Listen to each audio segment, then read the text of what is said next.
Hi అండి. చాలా రోజులైంది తిరుపతిలో మళ్ళీ ఈవెంట్ చేసుకుని. యాక్చువల్లీ అందరూ నాగేశ్వరరావు గారు మనవడు, నాగార్జున గారు అబ్బాయి అఖిల్ చాలా ఆరగెంట్గా బిహేవ్ చేస్తారు, ఇది అది అని అనుకుంటారు. కానీ ఈ సినిమాలో పాపం ఆయనకి నేను ఎక్కువ స్టారీ ట్రాంటమ్స్ చూపించి ఆయన నాకు చూపించడం కంటే ఆయన నాకు ఫోన్ చేస్తే ఎత్తేవాడిని కాదు, ఆయనకి నేను సరిగ్గా రెస్పాండ్ అయ్యేవాడిని కాబట్టి పాపం నాతో పనిచేయడానికి ఆయన కష్టపడ్డారు. ఈసారి నేను ఆయనతో కష్టపడలేదు. మామూలుగా అందరు చెప్పినట్టుగా ఇప్పుడు దాకా అఖిల్ని ఇట్లా నాగార్జున గారు అబ్బాయి, నాగేశ్వరరావు గారి మనవడు, ఓ గోల్డెన్ స్పూన్తో పుట్టాడు, పెద్ద కష్టం పడలేదు ఎప్పుడు, ఇది అది చూశారు కదా. లాస్ట్ 1 వీక్ 10 days నుంచి ట్రైలర్ వచ్చినప్పటి నుంచి, సోల్ ఆఫ్ లైన్ వచ్చినప్పటి నుంచి మామూలు బయట ఫ్రెండ్స్తో కానీ ఎవరితో మాట్లాడుతున్నా అఖిల్ ఫస్ట్ టైం కష్టపడినట్టు కనబడుతుంది కదరా అనేవారు. ఆ ఒపీనియన్లోకి జనాన్ని తీసుకురావడానికి అఖిల్ గారు 1.5 year నుంచి ఎంత కష్టపడ్డారో చూసేవాళ్ళం మేము అందరం.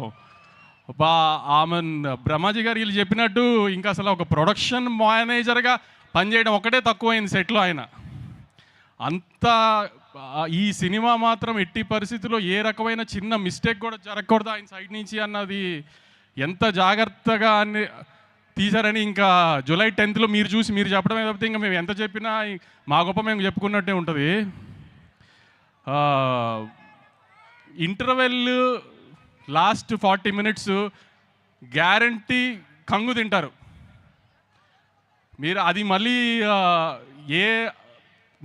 ఒక మాస్ సినిమాలో ఎలా రెగ్యులర్గా ఉంటుంది ఇంటర్వెల్, అలా కాకుండా కూడా అఖిల్ ఒక మాస్ సినిమా చేస్తున్నప్పుడు ఎలాంటి రెగ్యులర్ ఫార్మాట్లో ఉండకూడదు అనుకుంటున్నాము, అది ట్రై చేసి మరి పెట్టుకున్న ఎలిమెంట్స్ అవన్నీ ఖచ్చితంగా మాత్రం 2-3 చోట్ల సినిమాలో మాత్రం సర్ప్రైజ్ అవుతారు డెఫినెట్గా.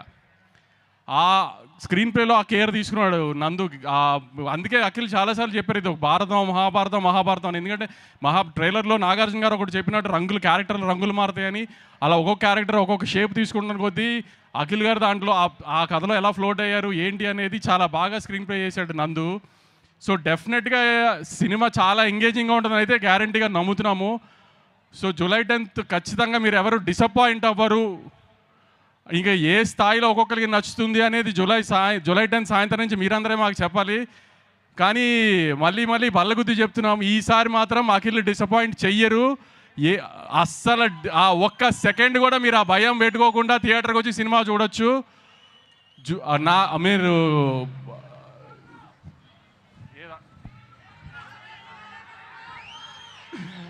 Okay Bhagyashree, thank you. మాకు చిన్న డిస్టర్బెన్స్ జరిగితే ఒక ఫోన్ కాల్లో డేట్స్ అన్ని అడ్జస్ట్ చేసి సినిమా చేసావు. Thank you, really thank you very much. Brahmaji గారు ఆవిడ అన్నట్టు నిజంగానే మీకు ఆయాసం వస్తుందండి, అంత కష్టపడి మాట్లాడారు ఎందుకు? నిజంగానే మీరు జెన్జీ అనుకున్నా మీకు ఆయాసం వస్తుంది ఏంటండి?